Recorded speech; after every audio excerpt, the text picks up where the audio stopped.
Oh, We are live. But are Well, we? Andy. Every time. every time. You would think that joke would be old by now, but no. Jokes never get old.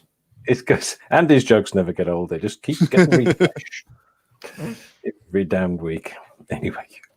Anyway, Andy, you're kicking us off. Yeah. So did you guys know that this is Literary Roadhouse? One short story once a week. Go figure. I'm Andy. I'm an ace. And I'm Gerald, who should have gone second, but No, I lied. I said it wrong, and then I remembered once we went live. And I was like, wait. Not that it matters. not right now. My It's script, okay. what I told you. We'll just was edit different. it out in post. No, we Okay. won't. We're keeping it. Gerald, you'll Keeping be everything. second in my heart. Well, that's fine. Thank you. Mhm. That's nice to know. All right, it doesn't matter. I know my place. Go on. Talk to us, Andy. So this week we read Flashlight by Susan Choi. That was a good story. You guys want to know what's it about? Yes. All right. Go ahead. So there's this little girl named of Louisa, and she walks on a beach with her dad who dies, and then later she goes to therapy and steals a flashlight. She does. I think there's more to the story than that, but that is the rough outlines of it. No, That's all I Anything- got from it. Ron, you want to mention? 6,000 words. well, okay. I don't know.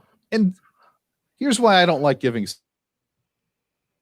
Oh, no. Uh-oh. There he goes. Okay. I think he's going to say he doesn't like giving summaries because he doesn't want to give away the whole discussion and maybe, or he doesn't know how much to give away. I don't know. Okay. Though I will say it is a little hard to summarize this story, not because the plot isn't clear. The plot's super clear. Yeah. I would say it's hard to summarize this story because it's very character driven. So it's very much about Louisa. Right. That's what I was saying as I fell off of the broadcast. I know I got And- there. Yeah. Yeah. But I Right. mean, if I were to add a little more meat to this summary, If. I would say, Hypothetically. yeah, Louisa is very angry at her mother, who's wheelchair bound, and her family is from Los Angeles, right? And they go to Japan for a year. Her father drowns in Japan. The family comes back. The mother's still sick. Her brother and his wife have stepped in to help out with a lot of the child care and everything else. Louisa's acting out in school, so they take her to a child psychologist. She's acting out with a child psychologist, steals a flashlight, and then freaks out later that evening. So something happened while she was with a child psychologist. He must have said some things that got to her because that evening she wigs out and she's wailing like she's dying. Is that what they said? Like it sounds like she's being murdered. And yeah. Anyway, so I think that's the summary. Yeah. What I liked, what really spoke to me about it was the bits with the child psychologist where he almost got it right. Like he maybe cracked it enough that she freaked out later. He cracked it enough that she had to face everything that was going on inside her, but not enough that he could help, right? So, because there was a second, I don't know that I can find the text of it, but there was a second where because she's a very clever kid, right? So she was doing the very clever kid thing where she's smarter than the adults because I'm very clever and I'm going to make them, work for it. And there was a second where the psychiatrist almost got through and she waited for a moment to see if he'd notice and he didn't notice. And then she doubled down on being obstinate. Mm-hmm. Man, I was like, oh, maybe he does know things. Maybe I'm not the smartest one in this room. But then he didn't. He didn't follow up. I think Maybe. I think he does know things. I don't know. My read on that was I think he was reading her fairly well. Yeah. In that scene, I just think he knew he couldn't handle it all in one session. Like, he's like, all right, it's time to shut this down, some note-taking time. She's going to continue to be this way. I need to win her trust more over time or something. Like, like, I think he was realizing what he was up against a little bit, and it was like, okay, it's time to wrap this up. Yeah, I mean, theoretically, if I'm being charitable to the man, but also in the context of the one story we have, right? Mm-hmm. And I don't think at any point they're like, oh, and I'll see you again next week. So at least as far as this story tells us, like, it was a one-off. And that seems unlikely in real life, but I don't know. What's the story about? It's about this one time. So, and I'm trying to find the section. Was it before or after he's like, larceny? We found the limits of your 10-year-old vocabulary intelligence. Yeah, I feel like it was after that. When he says, when you told people your father was kidnapped, I think you meant he'd been taken away from you, stolen. Death steals people we love. But I never said he was kidnapped. My mother made that up. She makes everything up. And that's when he answered with a contemplative expression. I believe you, he seemed to want his expression to say. Louisa gazed back at him unflinchingly. That part, clothing him first in pity, then in contempt, and then in pity again, trying to decide which was best, as if he were a paper doll. That section where he just sort of stares at her like he's starting to see through something. Yeah. And then there was nothing on his desk anymore to obstruct their calm view of each other, and Louisa wondered if he would notice and thought that if he did, she would find a new feeling to dress him in. She wasn't sure she wanted to have to do this. She wasn't sure if her suspense as she waited was eager or fearful. Yeah, that line. She wasn't sure if her suspense as she waited was eager or fearful, like on the brink of something. But then at that point, he just picks up his pen from his jacket and looks at his notepad and starts writing down notes. And that's when he says, why don't you play with your toys while I finish my notes? And that sort of adults failing her happens twice. It happens there. And again, at the very, very, very end, when she's wailing in bed and her mother and aunt rush in and they're trying to be real sympathetic. And then as soon as the aunt finds the flashlight, she's like, oh, Dr. Brickner told me you stole the flashlight. I said you wouldn't. You made a liar out of me. And then they yank the door behind them. Like, no, stay focused on the wailing. Like, right. Yeah. And what the flashlight means and the importance of the flashlight. Yeah. It's not just something that she stole from the doctor's office. It has, which is why I think she was wailing and crying, because the actual sort of realization that her father was gone, had gone, and the flashlight brought back all those feelings. I think that was important, and they just ignored it. For anyone who like glossed it over, why did the flashlight bring back the memory of her father? What had happened? Because the father was always ultra careful around her, always wanting to look after her and make her safe. And after 2 weeks of her asking him to come with her onto the beach, he came onto the beach and they walked down the breakwater with a flashlight, and it was like he didn't need the flashlight, but it was always with him. It's sort of, just in case they needed it. It's that sort of idea that you're always prepared for something. And when they found her, I didn't understand. They found her on the beach. The father had gone, presumably drowned and taken away, but she still had the flashlight. Yeah, I think she feels guilty because doesn't she think she has a memory of the flashlight dropping? And it sounds to me like it's not sure if the flashlight dropped at the moment where her father fell in the water, or if the flashlight dropped, her father fell in the water, she panicked, ran down the breakwater back to the beach, and then dropped it there and collapsed, right? That's how I read it. Like, her memory's blocking that exact moment. Does she feel like she abandoned him when he fell? Because the breakwater sounds like, there can be different ones, but it sounds like one of those like spiky, rocky ones. Right. So you have to be a little careful. So it seems like he slipped there.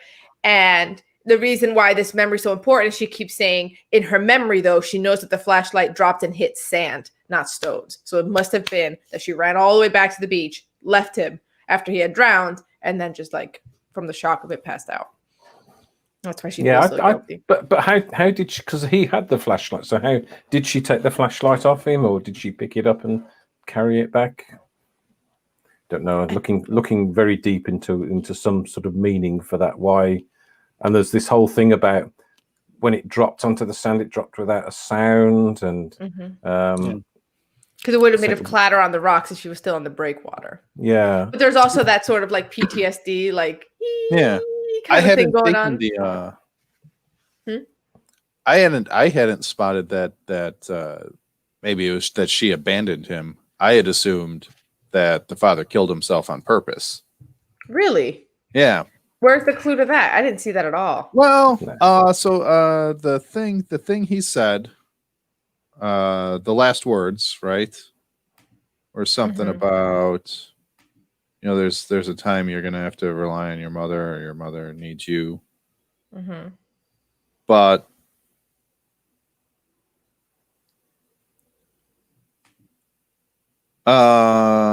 yeah, someday you'll feel thankful to your mother, but I want you to act thankful now. I don't know.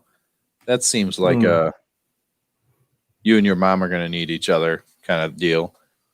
I had been reading, and I don't know that this is correct, but I had been reading as the failing health mother, and he got overwhelmed by all of it and killed himself. But no, I think you were spot on. That was the tension. It was not between. Yeah. Yeah. Because I just found that section where she's thinking about what happened that night, when she's in bed before she starts wailing, and they're talking about how he would never let her stay out late enough to see the first stars, except for that very last night when they went out on the breakwater and went so far that it was actually dark before they got back to shore. They needed the flashlight to be sure of their footing on the slippery rocks, her father's grip almost crushing her fingers. When the flashlight fell, it landed almost noiselessly in sand. This fact that the flashlight, in falling, had landed almost noiselessly in sand rippled over her like light rippling over the ceiling. Then it goes into the whole was not a memory, this shock part. I don't want to read too much, but then her father, it was understood, had slipped and fallen off the breakwater and drowned. Louisa had been found unconscious on the shore. Her father, his body had not been found at all. Currents explained Louisa's father's body's disappearance. Shock explained Louisa's transposition to the sand. All of it was sad. None of it was surprising. The flashlight had fallen almost noiselessly into the sand, but it was possible that Louisa had dropped it there herself. She must have obtained the flashlight from her slipping, falling, drowning father, walked the rest of the causeway of slippery rocks to the shore, and dropped the flashlight almost noiselessly herself. That's that guilt. See, but then that... We don't know for sure that's what happened, Right. but she's thinking that's what happened. She's the only person who was there, so it feels like that's the memory she's suppressing. So that paragraph that starts with her father, it was understood. The fact that it says it was understood makes me feel like everything else that's going to follow is incorrect, right? I read it was understood as how adults explain this. Right. This is how the adults explained it. Right. And the tension, the problem is that on some level, Louisa knows something else happened. And isn't that so? If it wasn't her that dropped down to the sand, it must have been her father who dropped down to the sand, which meant he was already on the sand, and then he didn't slip, which is what led me back to my suicide theory. I don't think so, because the way that I read that, it's the adults explain everything away as they always explain everything away. Oh yeah, she must have just then, because of the shock of it, passed out, right? Like they're explaining, but Lisa, as always, knows more, gets at the truth more, pierces past what the adults say the truth is, pierces past whatever, oh, you can't steal. She's like, no one cares about that ugly thing that I took. Why does it matter if I want it, right? She pierces past something. And I think that's what this is she's like, the story that all the adults are telling themselves doesn't add up. What's more likely is this thing that I'm repressing that makes me feel horrible. Right, that she who could swim abandoned her father who could not. Yeah. But here's a question that I've had. Luisa's anger issues don't start with the death of the father. They're present way before that. So she was already an angry, like really angry child. So now I'm wondering, did her mother's sickness kick off this sort of wave of anger? Or was it even before that? Because she was already angry. Remember, the whole beginning of the story starts with the conversation she's having with her father, where she's mean. Like she does anything she can to make her mother feel small and unimportant. Right, with the door. Mm-hmm. And she always Yeah. opens the door afterwards, but she closes it because she knows it hurts her mother. Yeah. Yeah. Yeah. Yeah, and the fact and her mother's not even on the shore, seated smiling on the sand, so she hasn't even come down onto the beach. So she sort of blames her for that. She's taking it out on her mother because her mother can't do things. So she's all Louisa sees. She's quite like a lot of kids. I think she's self-obsessed, and so all she knows as a mother doesn't play with her, doesn't do anything interesting, just bangs annoyingly on the door frame as she wheels her wheelchair through. So I think it's she doesn't see her mother as being useful to her or sympathetic towards her. Yeah. In a way, it's almost like the sort of character study of like this troubled child, because it predates the father. Because the thing is, like, Gerald, I think you're right. Like the self-obsessed part, that the mother isn't able to do things for her. But a lot of kids can have a sick parent and then they turn into nurturers and caretakers. Like some kids just have that as well, right? Like some kids are like, now they go above and beyond, right? So like there's still something else here. And I'm conscious of the fact that this is a piece of a larger story. There's an interview with Susan Choi where she talks about she's had this story knocking around her head for a while. She has different pieces of it. This is just one piece of it. And in that interview, she reveals it's taking place in like the late 70s. That it may or may not become a novel. It isn't a novel yet. So I feel like there's something else here, and Susan Choi knows what it is, because there's very little background information given in this story. Like, it's so closely part of how it maintains a sort of air of mystery. Like, why is Luisa being like this? Wait, what's happening with the mother? Wait, what happened with the dad? Right? Is you're very close to Luisa, and anything that Luisa doesn't need to explain to herself in the moment is not explained to you. So we really don't know, why is her mother sick? How long has she been sick? Why did they go to Japan? Right. Yeah. There's a lot that it's not explained to us and not told to us. But I think it's intriguing because of that. I think you sort of don't need to. I found there was a lot in this story, a lot, and I like the thing about her. There's something about swimming. So that he makes a big thing, or she makes, in the father's voice, a big thing about teaching her to swim, and it starts off with that. So it makes you think that maybe there's something. Maybe she did go in the water, but was able to get out of the water with the flashlight. Perhaps they both went in. Who knows? And I liked a bit where she said stealing was a thing you were told not to do. You were told it was wrong, but why was it? Why did calling it wrong make it wrong? And it was quite a sort of interesting sort of question, really. That yes, we all know morally stealing is wrong. It's not a thing to do. But I can see it's a fascinating idea from the child's perspective of trying to say, well, why is it wrong? I wanted it. I've got it. You're just saying it's wrong, but no one's explaining why it's wrong. So I thought that was quite. I thought about that a lot. Hmm. Yeah, I think before I got cut out, what I was saying is, yes, exactly that.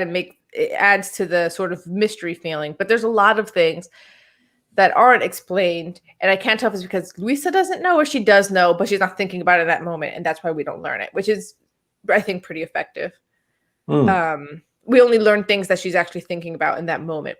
Oh, I forgot my one other clue as to why Luisa feels responsible, like her action or inaction led to her father's death, is because she briefly wonders if she would be responsible for Brickner's death because of the flashlight. Oh, remember? Right. Right. She's like, wait, so if I'm draining these batteries are already starting to go. If there's an earthquake and they actually need this flashlight, they're not going to have it because I drained the batteries. Then am I responsible for his death? Like, she has this like, woo, right? And maybe that's a clue to later on, or earlier on rather, where maybe she had the flashlight. Her father had given her the flashlight, but it's because she had the flashlight. Maybe she dropped it. Maybe she switched it off. Maybe she thinks her father slipped on the stones because she had the flashlight, which is why she had the flashlight later on the beach. So many questions. Yeah, that was literally my note. It's nice clues. The dad can't swim, and Lisa wonders if she'd be at fault for Brickner's death. Lisa can swim. There's all these like little things that are just like not spelled out for you, right? Yeah. Yeah. No, and I really liked it, and I liked the writing was good. I enjoyed that. Really, it's for such a. It's it's heading up towards the top of our range at 6,000 words, and it's just a very simple premise. It's just all about Louisa, but there's so many questions she creates in the reader. I found it fascinating. Mm-hmm. I hope it does become a novel. Susan Choi, if you're listening, write this for me. If it hadn't occurred to you to write the novel you thought you were writing. Well, she says she's not sure yet if it'll be a novel. Yeah. That was last month, so. Yeah. There was also something we haven't talked about on recent episodes, like motif. There was obviously the flashlights in the title. There's like 2 flashlights of importance in the story, but light in general plays a large role in a lot of the descriptions. There's a lot of time spent on the hallway light coming in and piercing through the ceiling. A lot of time spent on the light coming in through the blinds when in Brickner's office, Brickner closes the blinds, and then what happens when he opens them back up. Did that mean anything to you guys? I tried to scratch at that a little bit. No, but it was. Sorry, yes, it was. That's a simple answer. There was you're right. That I agree with you. There's a lot of light-related exposition in there, and there's a lot of light-related description, and you sort of feel that it is important, and the flashlight is important, and it's. That there is an importance to that we haven't quite got to yet, but maybe that's the thing. You don't get to the importance because it's hidden, because it's not explicitly explained. So I don't know. And did you have any theories about the light? There's also light painting the floor, 2 pale lights touching each other or kissing on the ceiling. So yeah. No, I'm with Gerald. It feels very weighty. And I enjoy reading that, but I couldn't tell you what it's pointing towards, right? Like what does it link up with? I don't know exactly, but like, yeah, especially all the bits in the doctor's office. Like it's throughout, but like, and then the blinds and the flashlight cuts the arc across this, and the blinds make this kind of light, and now it's that kind of light, and. Yeah, I think I have a theory about it, but it feels a little contrived, but also sometimes motifs are doing contrived things because they're just adding sort of layer. Like Lovecraft Country. Yeah. Like for listeners, Andy and I were talking about Lovecraft Country before this, and Gerald sat there patiently. So I think it might be as simple as she keeps sort of wanting to be in a little bit of darkness and dimness, and then she latches on to a piece of light. In the office, she wants the blinds closed, and then she's very sort of obsessed with how light is moving. In her room, she wants the door closed just a little bit with some light coming through. And I wonder if it's something as simple as and contrived as, not that the author's contrived, just like from sort of a emotional sort of note. She is a child who is right now going through some dim and murky stuff and really is just latching on. Like she's so hopeful that Brickner is going to do the thing that's going to pull her out of this, right? Like there's that sort of, like she's seeking for a little bit of light. She wants some guidance out of this darkness. And it feels a little like trite to say that, but it's also true. So I think there's that sort of parallel. And then there's the very simple obsession with what can light shine a light on, right? Like sources of light. How does it move? How would it have made a difference on the rocks? The way that the flashlight was pointing, who was holding it, what hand was it in, would it have made a difference? It's lighting up that rock, but not this one. Like she's very obsessed with what's being lit. Might just refer back to her trauma as well. Because she's always watching the way that light moves. Yeah, and when she's in her room towards the end, and she gets the flashlight out, and it made a frail jellyfish of light. So there's a sort of a little poke to the sea there, a little sort of nod to the sea.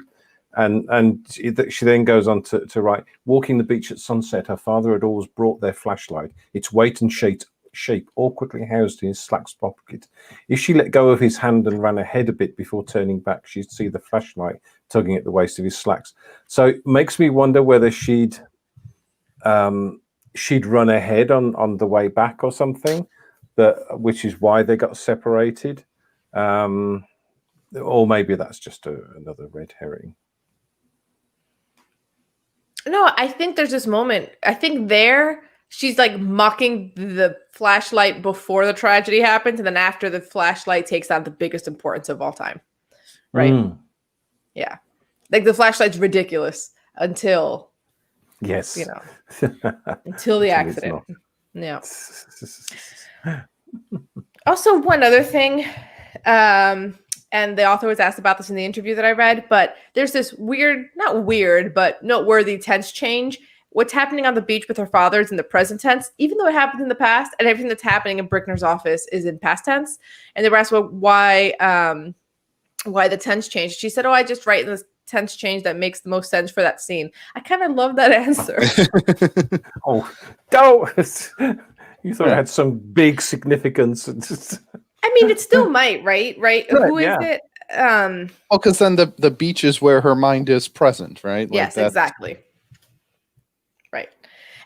And to Andy's point, exactly. The beach is where her mind is present. And also, even if an author didn't intentionally do something, that doesn't mean that there wasn't some meaning behind it, right? There's that whole sort of like, what's important about a piece of art? Is it the way that you're reading it, or is it the way that it was created? And probably a mix of both. So she can say she did whatever tense that makes sense, but we can still see a lot of value in the fact that the trauma is in present tense because she's reliving it. And it is quite strange when they're talking about the actual accident or whatever it was where her father died. 3 times she writes it landed almost noiselessly in the sand, and twice in quick succession, and then later on again, and it's sort of, it's almost as if there's something just there, or maybe she just thought, I like that phrase, I'm going to use it again. Maybe we were trying to find meaning in everything where there is none. Yeah. No, I think the noiselessly, the first time it happens, it's sort of like it has that sort of PTSD, you're suppressing it, things are missing feeling quality to it, and the second time it's a clue that things aren't as they were understood to be. And there's this sense also of adults failing her because, like I said, her mother and her aunt just leave the room when there's like, oh, she did steal something, instead of like digging deeper into the flashlight. Same thing with Brickner. Of all the things in that room, she latched onto the flashlight, right? Dig. Maybe there's something there. Maybe there's not. Maybe she just latched onto the flashlight because kids are weird. Maybe there's something there, right? And there's just like this sense of like, if people would just dig a little bit more, they might discover what's going on. And she's sort of being failed in that way. Yeah. Yep. Yeah. And he gets close. Yeah, and I think there's it was clear that the flashlight was with her on the sand, that she was found with the flashlight. So you would have thought that someone would make the connection that there's some important connection between the flashlight and maybe that's the key. But nah, people just said, "Oh, you stole something! How dare you!" Yeah. Anything else to add?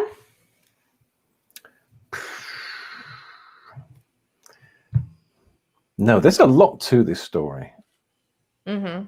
Yeah, really good. I'm ready to rate. I've gotten through all my notes, but yeah. Let's give it some numbers, shall we? Mm-hmm. Give it some numbers. So we rate from 1 to 6, just to remind people who are new. Oh, dang! I was gonna say 17 too. Okay, hold on. And he's new. Yeah, no, I think I'm gonna give this one a 5. Okay. I really enjoyed reading it. As soon as I finished, Karina was like, "Oh, so how was the story?" I was like, "I don't know. Yeah, I'm gonna see what happens in the morning." But yeah, I really liked it. It definitely needs a couple of read-throughs at least. I think there is a lot there, and there's a lot of signposting going on, and you're not sure whether the signposts are important or not important, or just things that appeared in the writer's head, like it did with the tenses. I'm going to hold off from a 6, and I don't know why. 5.5. Really, really enjoyed it, but I think there's too many unanswered things. There's too many questions. I think I would have liked just to be able to feel a little bit clever, to have delved into it and thought, that's what that means. But so I'm left with 5.5. I'll keep climbing that ladder, coming in at a 6. I loved it. I loved it after my first Wow. read through. Yeah, I really like it. I think it's great. But also, you don't have to defend for a 5.5, Gerald. That's incredible. Okay. 5.5 because it's great. Yeah, so, it's a good read. I just sort of explaining why, because it's sort of read like a 6, but there's I thought so much about it, so that's almost a 6. But there's just if one of the three of us had said, no, that was because of this, I would have been 6.5 or something. Yeah, and also there's that whole quality of, like, for me, 6s also have to resonate in a certain way, and maybe just didn't do that for you. Like this one did for me, and that part's very personal to the reader. Okay, so let me pull up. So next week we're going to read, I didn't write it down here, but I remembered it, Rough Deeds by Annie Proulx. So, but before you go, share your thoughts on why Luisa hates her mother. I'm really confused about that. In our Facebook group, the Literary Roadhouse Readers. Help others read stories about troubled children by leaving a review on iTunes and supporting our podcast and child psychology expenses at patreon.com/Literary Roadhouse. Every bit helps. And as always, share this podcast with a precocious, angry child in your life. Until next time, read a good story.